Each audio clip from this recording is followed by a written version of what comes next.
Assalamu alaikum wa rahmatullahi wa barakatuh. Hello dear friends, this is your course instructor Asif Javed. I welcome you back to CA Latif's Academy and I hope that all of you are doing fine. As I told you guys that I'll be starting, I will be giving you 2 videos a day as the syllabus of JK set is very vast. So you will be getting the one video in the morning from modern algebra, and on the same day in the evening you will be getting a video on another course that is linear algebra. तो आज हम शुरू करते हैं linear algebra के दो components हैं. Linear algebra में हम एक तो मैट्रिसेस के बारे में पढ़ते हैं और लीनियर ट्रांसफॉर्मेशंस के बारे में पढ़ते हैं. एंड इनफैक्ट हम इन दोनों के मिक्सअप जो होता है, इनका रिलेशनशिप क्या होता है आपस में, उसके बारे में भी हम डिस्कस करेंगे. तो आज हम मैट्रिसेस के बारे में डिस्कस करते हैं. सबसे पहले मैं आपको बताता हूं कि मैट्रिक्स होता क्या है. So let me tell you what is a matrix. So here we go. देखो बच्चे, मैट्रिक्स क्या होता है. मैट्रिक्स एक रेक्टेंगुलर अरेंजमेंट होता है.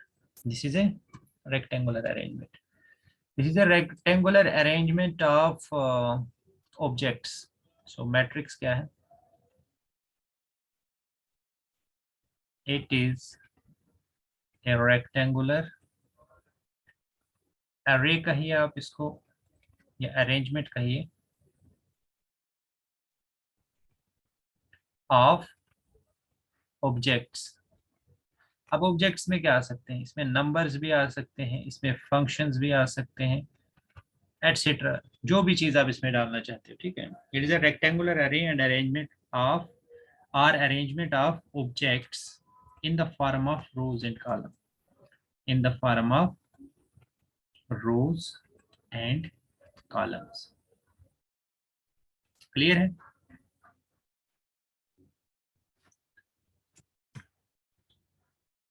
अब इसकी कुछ कन्वेंशंस हैं. कन्वेंशंस सबसे पहले हम देखते हैं. ये जो हम रोज और कॉलम्स लेते हैं, इनको हम एनक्लोज करते हैं दो तरीके से. हमारे पास या तो हम ये वाली नोटेशन यूज करते हैं, या फिर एक और नोटेशन भी है, इस तरह की नोटेशन भी हम यूज करते हैं. अब जितने भी ऑब्जेक्ट्स हैं उनको हम यहाँ पे रखते हैं. सपोज मेरे पास यहाँ पे ऑब्जेक्ट है ए, बी, सी और डी. देखिए यहाँ पे ये जो होते हैं आपके, these are rows. This is first row, this is second row. इसी तरह से this is first column and this is second column. तो रोज और कॉलम्स में जो हम एलिमेंट्स को रखते हैं, इनकी जो अरेंजमेंट होती है, इसी को हम कहते हैं मैट्रिक्स. अब जो एक मैट्रिक्स होती है, उसका ऑर्डर क्या होता है? बेसिकली उसका ऑर्डर जो होता है वो उसके रोज और कॉलम्स डिसाइड करते हैं. सपोज अगर एक मैट्रिक्स के आपके पास दो रोज हैं और दो कॉलम्स हैं, तो हम कहेंगे कि उस मैट्रिक्स का ऑर्डर क्या है? 2 into 2. जैसे आप यहीं पे देख सकते हैं. So this is a matrix of order 2 into 2. ठीक है. अब जो एलिमेंट्स होते हैं मैट्रिक्स के, उनको हम कैसे लोकेट करते हैं? This is very important. Suppose मेरे पास एक मैट्रिक्स है. मान लीजिए मेरे पास 2 into 3 ऑर्डर की मैट्रिक्स है, मतलब इसमें दो रोज हैं और इसमें 3 columns. It has got 2 rows and 3 columns. अब एलिमेंट्स कैसे इसमें हम शो अप होंगे? देखिए, A11, A12, A13, A21, A22, A23, A31, A32, A33. तो इसमें हम क्या देखते हैं? ये A11 का मतलब है ये ऐसा एलिमेंट है जो फर्स्ट रो और फर्स्ट कॉलम में है. देखिए, रो क्या है इसका? फर्स्ट, और कॉलम भी क्या है? फर्स्ट. ये एलिमेंट क्या है? This is in first row and second column. यानी जो एलिमेंट होता है इन जनरल, अगर हम कोई भी एलिमेंट ए आई जे ले लें, तो आई किसको रिप्रेजेंट करता है? ये करता है रिप्रेजेंट किस रो में है एलिमेंट, और जे रिप्रेजेंट करता है कि ये किस कॉलम में है. ठीक है. तो इस तरह से आप देख सकते हैं किसी भी एलिमेंट, जैसे ये A33 है, इसका मतलब this is lying inside third column and third row. इसको देख लीजिए, this lies inside second row and third column, therefore this is second, this is 2 and this is 3। अब जो मैट्रिक्स होती है इसको, ये तो हो गया मैट्रिक्स की नोटेशन। मैट्रिक्स को वैसे जब हम सिंबल से डिनोट करते हैं तो इसको कैपिटल लेटर से जनरली हम डिनोट करते हैं। किसी भी मैट्रिक्स को किससे डिनोट करते हैं? कैपिटल लेटर से।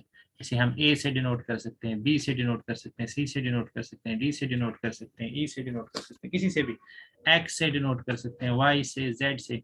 और एलिमेंट्स जो होते हैं इसके अंदर अगर हम सिंबल ले लें तो वो जनरली हम स्मॉल लेटर्स लेते हैं, ए बी सी लेते हैं, या फंक्शन ले सकते हैं, sine x, cos x, ten x, कुछ भी ले सकते हैं, ठीक है, e की पावर एक्स, और 2 ले सकते हैं, 3 ले सकते हैं। सो मैट्रिक्स के अंदर हम एलिमेंट्स जो लेते हैं वो स्मॉल लेटर्स में लेते हैं, और इसमें जो इसकी जो नोटेशन होती है मैट्रिक्स की, इसको हम डिनोट करते हैं कैपिटल लेटर से। अब हमारे पास जो मैट्रिसेस होती हैं, देखिए अब हम मैट्रिक्स की दुनिया में काम कर रहे हैं, we are working inside, we are actually studying the theory of matrices. तो यहाँ पे हम बात करेंगे कि मैट्रिक्स को हम ऐड कैसे करेंगे। तो that means we will discuss about addition of matrices. इसी तरह से हम बात करेंगे सब्ट्रैक्शन ऑफ मैट्रिसेस, हम बात करेंगे मल्टीप्लिकेशन ऑफ मैट्रिसेस, ठीक है। तो इन सब के बारे में हम बात करेंगे कि एडिशन ऑफ मैट्रिसेस क्या होता है। So we will not spend too much time on these concepts because these are very basic concept. देखो एडिशन ऑफ मैट्रिसेस क्या होता है, आपके पास दो मैट्रिसेस हैं ए और बी, ठीक है, लेकिन इसके लिए जरूरी यह है कि दोनों का ऑर्डर सेम होना चाहिए। जैसे अगर इसका m क्रॉस n है तो इसका भी m क्रॉस n होना चाहिए। सपोज मैं दो मैट्रिसेस लेता हूँ 1 2 3 4 और दूसरी लेता हूँ 3 4 5 6, तो आप क्लियरली देख सकते हैं इसका इसका ऑर्डर सेम है। अब इनको जब मैं ऐड करूंगा तो इनको ऐड करने का मतलब कारस्पॉन्डिंग एलिमेंट्स को ऐड कीजिए, 1 + 3 4, 2 + 4 6, 3 + 5 8 एंड 4 + 6 10। क्लियर है? सिमिलरली जब हम सब्ट्रैक्शन करेंगे तो यहाँ पे माइनस आएगा और कारस्पॉन्डिंग एलिमेंट्स को माइनस करेंगे। 1 - 3 जो है ये -2 हो जाएगा, 2 - 4 -2 हो जाएगा, 3 - 5 this is again -2, 4 - 6 is -2। Okay, तो इस तरह से हम एलिमेंट्स, ये जो मैट्रिसेस हैं उनकी हम सब्ट्रैक्शन करते हैं या उनकी हम एडिशन करते हैं। इसी तरह से किसी मैट्रिक्स को हम किसी स्केलर से भी मल्टीप्लाई कर सकते हैं। स्केलर की बात मैं जब भी करूंगा इसका मतलब मैं किसी भी रियल नंबर की बात कर रहा हूँ। स्केलर का मतलब क्या होगा? Means a real number, it may be a real number और कॉम्प्लेक्स नंबर। बेसिकली ये स्केलर होता क्या है? This is an element of field, this is an element of field. Field को हम डिस्कस करेंगे, फील्ड को हम बहुत सारी जगहों पे डिस्कस करेंगे। इसका हम रियल एनालिसिस में भी जिक्र करेंगे, इसका हम मॉडर्न अलजेब्रा में भी जिक्र करेंगे, और इसका हम जब हम वेक्टर स्पेसेस पढ़ेंगे तो वहां पे भी इसका जिक्र आएगा, तो इसको हम अच्छे से डिस्कस करेंगे। फिलहाल अभी सिर्फ आप याद रखिए कि स्केलर क्या होता है, कोई भी रियल नंबर होता है। ओके, अच्छा अब देखिए, आप किसी भी मैट्रिक्स को हम स्केलर से कैसे मल्टीप्लाई करते हैं। जैसे ये मान लीजिए एक स्केलर है, ये आपके पास मैट्रिक्स है, स्केलर आप कोई भी लीजिए, सपोज मैं √3 लेता हूँ और ये मैट्रिक्स है 1 2 3 4 1 7 सपोज। तो स्केलर से मल्टीप्लाई करने का मतलब ये हर एलिमेंट के साथ मल्टीप्लाई होगा। √3 2 टाइम्स √3, 3 टाइम्स √3, 4 टाइम्स √3, √3 और 7 टाइम्स √3। बात समझ आई? तो स्केलर का मतलब होता है कि वो हर एलिमेंट के साथ मल्टीप्लाई होगा। इन जनरल हम क्या कहते हैं कि अगर हम किसी भी मैट्रिक्स Aij को किसी भी स्केलर से मल्टीप्लाई करते हैं, सपोज ये m क्रॉस n मैट्रिक्स है, तो वो हर एलिमेंट के साथ क्या हो जाता है? मल्टीप्लाई हो जाता है, जैसे कि यहाँ पे मैंने आपको दिखाया। अब सबसे जो इंपॉर्टेंट होता है that is scalar multiplication of matrices. This is a bit tricky. देखिए, आपको जब भी दो मैट्रिसेस को मल्टीप्लाई करना है तो आपको ख्याल रखना है, सपोज अगर आप ए और बी को मल्टीप्लाई कर रहे हैं तो जो फर्स्ट मैट्रिक्स आप यहाँ पे ले रहे हैं, सपोज इसका ऑर्डर है आपका m क्रॉस n, जो ये दूसरी मैट्रिक्स है, जरूरी है इसके लिए, देखो जनरली हम इसको प्री फैक्टर कहते हैं, इसको पोस्ट फैक्टर कहते हैं। जो नंबर ऑफ रोज को प्री फैक्टर कहते हैं और इसको हम कहते हैं पोस्ट फैक्टर। अब होना ये चाहिए कि इसका जो पोस्ट फैक्टर है, किसका, ए का जो पोस्ट फैक्टर है, that should be equal to pre factor of B. A का जो पोस्ट फैक्टर है that should be equal to pre factor of B. और यहाँ पे कुछ भी हो सकता है, इसके नंबर ऑफ कॉलम्स कुछ भी हो सकते हैं। बात समझ आई? कहने का मतलब ये है कि आपके पास जो ए और बी मैट्रिक्स जिनको आप मल्टीप्लाई कर रहे हो, तो यहाँ पे जो इसका ऑर्डर होगा m क्रॉस n, सपोज इसका ऑर्डर होगा, मैं ले लेता हूँ m1 क्रॉस सपोज n1 लेता हूँ। जरूरी है कि ये n किसके इक्वल होना चाहिए, m1 के। n किसके इक्वल होना चाहिए, m1 के। या हम कह सकते हैं कि a का जो पोस्ट फैक्टर है, a का जो पोस्ट फैक्टर है वो b के प्री फैक्टर के इक्वल होना चाहिए, फिर हम इसकी मल्टीप्लिकेशन की बात कर सकते हैं, अदरवाइज मल्टीप्लिकेशन डिफाइन नहीं होगी। और यदि ऐसा हो जाता है, अगर ऐसा हो जाता है, तो उस केस में जो ए बी होगी वो एक मैट्रिक्स होगी किस ऑर्डर की, देखो ये वाले सेम हो गए ना इसके, तो जो नई मैट्रिक्स है उसका ऑर्डर क्या बन जाता है, ये और ये, मतलब m क्रॉस n1। एग्जाम्पल लेता हूं मैं, जैसे मान लो एक मैट्रिक्स आपकी 2 क्रॉस 3 ऑर्डर की है और दूसरी मैट्रिक्स आपकी 3 क्रॉस 4 ऑर्डर की है। तो देख लीजिए इसका पोस्ट फैक्टर, इसका प्री फैक्टर, ऐसे आप देख सकते हैं, इनको मैच कर सकते हैं, वो इक्वल है। तो अब जो नई मैट्रिक्स ए बी होगी वो उसका मल्टीप्लीकेशन जो है ये डिफाइन होगा इन दो का, और वो उसका जो ऑर्डर होगा वो क्या होगा, 2 क्रॉस 4। उसका ऑर्डर क्या होगा, 2 क्रॉस 4। ये तो हो गई बात कि डिफाइन कब होती है मल्टीप्लीकेशन। अब हम देखेंगे कि ये बेसिकली होती कैसे है मल्टीप्लीकेशन। ये ज्यादा टफ नहीं है। ये जो मल्टीप्लीकेशन होती है रो कॉलम मल्टीप्लीकेशन होती है। ये कौन सी मल्टीप्लीकेशन होती है, रो कॉलम मल्टीप्लीकेशन।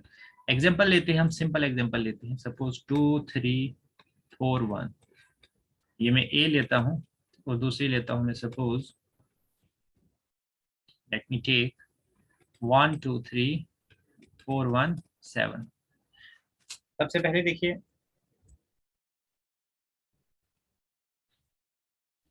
इसका ऑर्डर क्या है, 2 क्रॉस 2, और इसका ऑर्डर क्या है, इसका ऑर्डर है 2 क्रॉस 3। तो क्या इसका पोस्ट फैक्टर और इसका प्री फैक्टर इक्वल है, बिल्कुल है। इसका मतलब मल्टीप्लीकेशन तो डिफाइन होगी, मल्टीप्लीकेशन इज डिफाइंड। अब हम देखते हैं मल्टीप्लीकेशन करेंगे कैसे।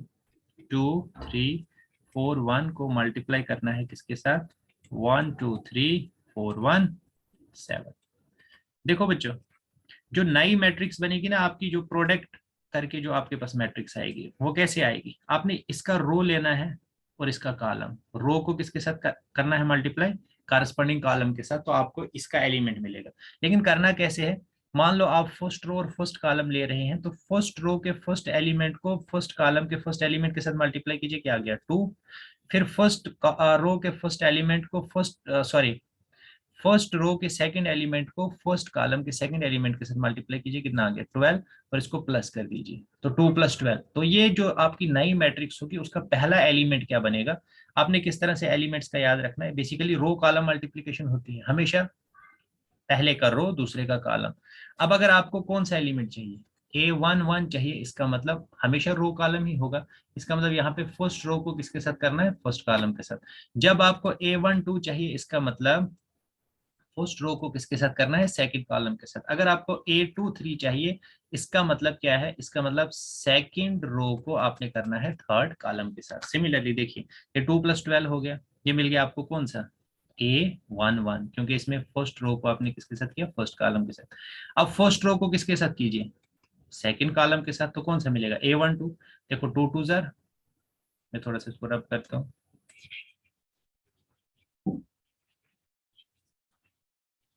देखिए मैं चीज़ों को ज़्यादा स्ट्रेच नहीं कर रहा हूँ, क्योंकि मुझे सिर्फ आपको आइडिया देना है कुछ बेसिक चीज़ों का, और फिर हम डायरेक्टली उन टॉपिक्स पे आएंगे जो टॉपिक्स आपको एग्जाम में पूछे जाते हैं। सो 2 × 1 इज 2, 3 + 3 × 4 इज 12 + 12। ये हो गया R1 और C1 को किया हमने। अब ये मिल गया हमें A11। क्लियर, इसमें क्या किया हमने, R1 और C1 को आपस में मल्टीप्लाई किया। किस तरह से किया वो मैंने आपको बताया।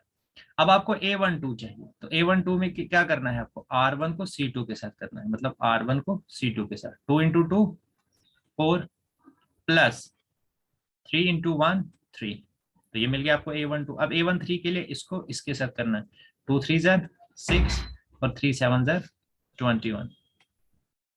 ओके, ये हो गया। अब नेक्स्ट देखिए, अब आपको चाहिए कौन सा एलिमेंट, आपको चाहिए A21, तो इसका सेकंड रो, इसका first column, 4 1 jar 4 plus 1 4 jar 4। Next देखिए आप, इसको इसके साथ, क्योंकि आपको A22 चाहिए तो 2 को 2 के साथ, सेकंड रो को सेकंड कॉलम के साथ। सो 4 2 जार 8 प्लस 1 1 जार 1। अब आपको चाहिए A23, तो सेकंड को थर्ड कॉलम के साथ, 4 3 जार 12, 4 3 जार 12 एंड 1 7 जार 7। अब कीजिए इसको जरा, 2 plus 12 is 14, 4 plus 3 is 7, 21 plus 6 is 27, 4 plus 4 is 8, 8 plus 1 is 9, 12 plus 7 is 19। ये मिल गया आपको इन दोनों मैट्रिसेस का प्रोडक्ट। अब इसका ऑर्डर कितना आ गया, 2 क्रॉस 3। देखते हैं, सच में यही आना चाहिए था। 2 क्रॉस 2 किसके साथ मल्टीप्लाई हो रही थी, 2 क्रॉस 3 के साथ। तो देखिए इनको आप कैंसल आउट कर सकते हैं, तो नई मैट्रिक्स का ऑर्डर क्या होगा, 2 क्रॉस 3। तो यहाँ पे भी आप देख सकते हैं नई मैट्रिक्स जो आपके पास प्रोडक्ट के बाद मिली, उसका ऑर्डर क्या होगा, 2 क्रॉस 3। अब मल्टीप्लीकेशन में एक इंपॉर्टेंट चीज मैं आपको बताता हूँ कि जो मल्टीप्लीकेशन ऑफ मैट्रिसेस है, ये एसोसिएटिव तो होती है लेकिन ये कम्यूटेटिव नहीं होती है, मतलब नेसेसरली नॉट कम्यूटेटिव। यानी अगर आपके पास एक मैट्रिक्स ए है और बी है और सी है, तो ये तो सही है कि A B C is same as A into B into C. This is true for all A B C, कोई भी तीन मैट्रिसेस आप ले लीजिए। लेकिन A B is not necessarily equal to B C, sorry B A. इसका एक उदाहरण मैं आपको देता हूँ, एक एग्जांपल देता हूँ, आपको क्लियर हो जाएगा कि मैट्रिसेस की मल्टीप्लिकेशन जो है वो नेसेसरली कम्यूटेटिव नहीं होती। एग्जांपल हम सिंपल सी लेंगे, सपोज मैं लेता हूँ 1 2 3 0 1 2 और बी लेता हूँ मैं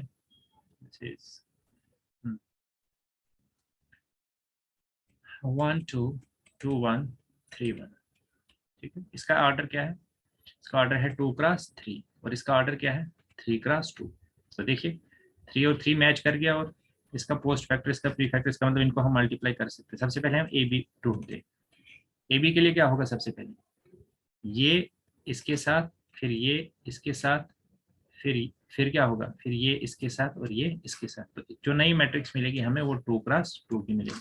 तो सबसे पहले ये पूरा का पूरा रो इस पूरे के पूरे कॉलम के साथ कीजिए, कारस्पॉन्डिंग एलिमेंट्स को मल्टीप्लाई कीजिए। 1 1 jar 1 plus 2 2 jar 4 plus 3 3 jar 9, हो गया फर्स्ट एलिमेंट।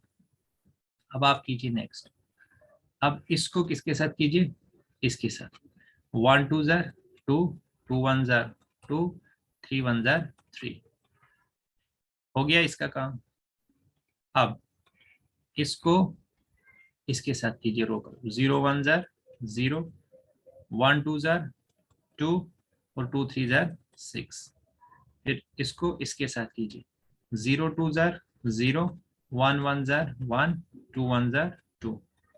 अब इसको कीजिए जरा, 4 9 plus 4 13 plus 1 14, 3 plus 2 5 plus 2 this is 7, 6 plus 2 8 और 2 प्लस कितना है ये, दिस इज 1 प्लस 2 इज 3। तो कितना है इसका 14 7 8 3। बात समझ आई, 14 7 8 3। तो ए बी ए आ गया, इसको याद रखेंगे हम, ए बी को फिर बी ए ढूंढेंगे।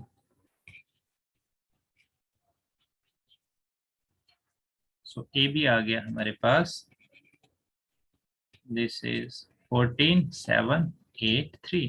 पहले देखिए कि बी ए डिफाइन भी होता है या नहीं होता है। देखिए बच्चे, बी ए, बी का ऑर्डर कितना है 3 क्रॉस 2 और इसका ऑर्डर कितना है 2 क्रॉस 3, बिल्कुल होगा। ये जो नई मैट्रिक्स होगी ये 3 क्रॉस 3 ऑर्डर की होगी। तो क्लियर सी बात है, यहाँ पे ये इक्वल तो नहीं होगी, क्यों, क्योंकि यहाँ पे एक मैट्रिक्स क्या आ रही है, ये 2 क्रॉस 2 मैट्रिक्स आ रही है, और बी ए क्या आ रही है, ये आ रही है 3 cross 3 matrix. So A B is not equal to B A. ऐसे भी आप देख सकते हो, क्योंकि जो भी मैट्रिक्स वो होगी होगी तो डिफरेंट ना किससे, ए बी से डिफरेंट होगी। सो ए बी जो है this need not be equal to B A. देखो जनरली जब हम नंबर सिस्टम की बात करते हैं, नंबर सिस्टम में क्या होता है,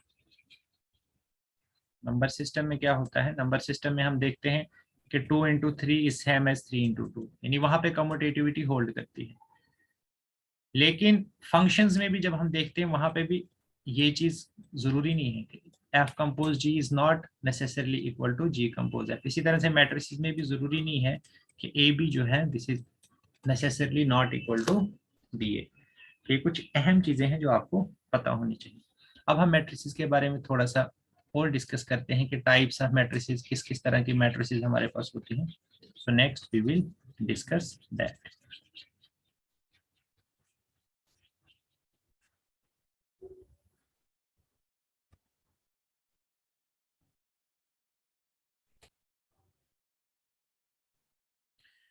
तो देखिए बच्चों, हम थोड़ा देखते हैं क्लासिफिकेशन ऑफ मैट्रिसेस देखते हैं। एंट्रीज बेस्ड क्लासिफिकेशन, मतलब एंट्रीज के बेसिस पे कि कौन सी एंट्रीज हैं, उनमें नॉन जीरो एंट्रीज हैं, जीरो एंट्रीज हैं, वगैरह वगैरह, ऐसी चीजों के बेसिस पे हम देखेंगे कि मैट्रिसेस की टाइप्स क्या होती हैं। So let us discuss. देखो सबसे पहले आइडेंटिटी मैट्रिक्स। देखो हम सभी किस्म की मैट्रिसेस में इंटरेस्टेड नहीं होते हैं, बल्कि हम कुछ खास किस्म की मैट्रिसेस में इंटरेस्टेड होते हैं। Most of the times we are interested in the matrices in which number of rows is same as number of columns. ऐसी मैट्रिसेस जिनमें नंबर ऑफ रोज और कॉलम सेम होते हैं, ऐसी मैट्रिसेस को हम क्या कहते हैं, ऐसी मैट्रिसेस को हम कहते हैं, we call these matrices as square matrices. इन्हीं स्क्वायर मैट्रिसेस में से एक बहुत ही इंपॉर्टेंट मैट्रिक्स होती है आइडेंटिटी मैट्रिक्स। कौन सी होती है? Identity matrix. ये आइडेंटिटी मैट्रिक्स होती क्या है? आइडेंटिटी मैट्रिक्स सपोज मैं अगर 2 ऑर्डर की ले लूं,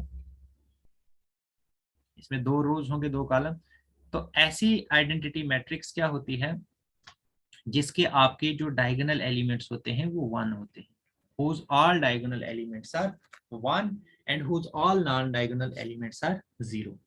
तो this is identity matrix of order 2, इसको मैं I2 से डिनोट करूंगा, ठीक है।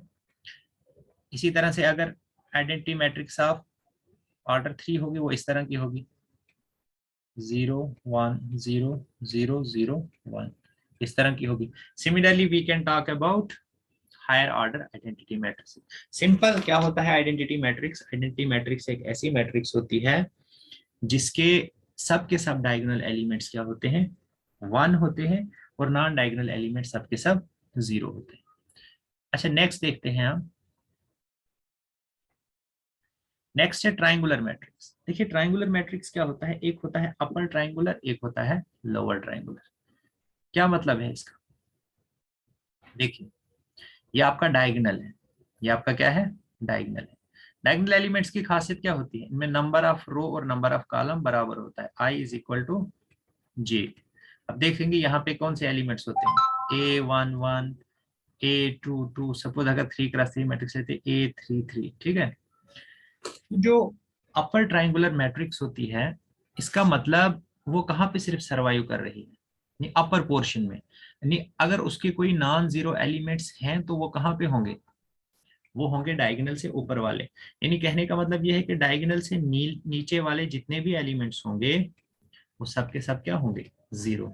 इसलिए इसको क्या कहते हैं? Upper triangular. सो अपर ट्राइंगुलर ऐसी होती है, ऐसी मैट्रिक्स होती है जिसके डायगोनल से नीचे सब के सब एलिमेंट्स क्या हों? 0। ना डायगोनल एलिमेंट्स पे कोई कमेंट नहीं करते हम, डायगोनल एलिमेंट्स कुछ भी हो सकते हैं, लेकिन इसके जो कहने का मतलब ये है कि इसके जो डायगोनल से ऊपर वाले एलिमेंट्स हैं, सिर्फ वही डायगोनल से नीचे वाले जो एलिमेंट्स होंगे वो सबके सब क्या होने चाहिए? इसके 0 होने चाहिए। सिमिलरली जब हम लोअर डायगोनल की बात करेंगे तो लोअर डायगोनल में कौन से एलिमेंट्स आएंगे? जिसके ये उल्टा हो जाएगा, मतलब ये डायगोनल है आपका, मतलब ये वाले एलिमेंट्स जो होंगे इसके, वो ऊपर वाले एलिमेंट्स जो हैं वो सब के सब 0 हो जाएंगे। all these elements are equal to 0, तो ये हो जाएगी lower triangular. तो ये आपकी आ जाएगी upper triangular and this is based on just the location of elements below the diagonal and above the diagonal.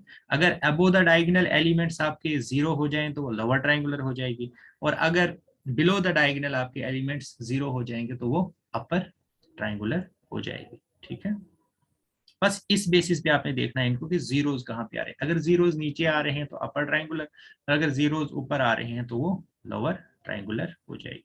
Example ले सकते हैं, एग्जांपल ले लीजिए. Suppose this is 2 3 4, suppose this is 0 0 0, suppose कुछ भी है 0 1 2. तो आप देख सकते हैं कि इसके ऊपर जितने भी एलिमेंट्स हैं वो सबके सब क्या हैं, 0 है. So this is lower triangular matrix. This is lower triangular matrix. Similarly, you can talk about suppose 2 0 1 and 0 0 0 1 2 3. So this is what? Am I right? 0 0. Yes, this is here. This is here. So this is upper triangular. This was upper triangular and this was lower triangular. Okay.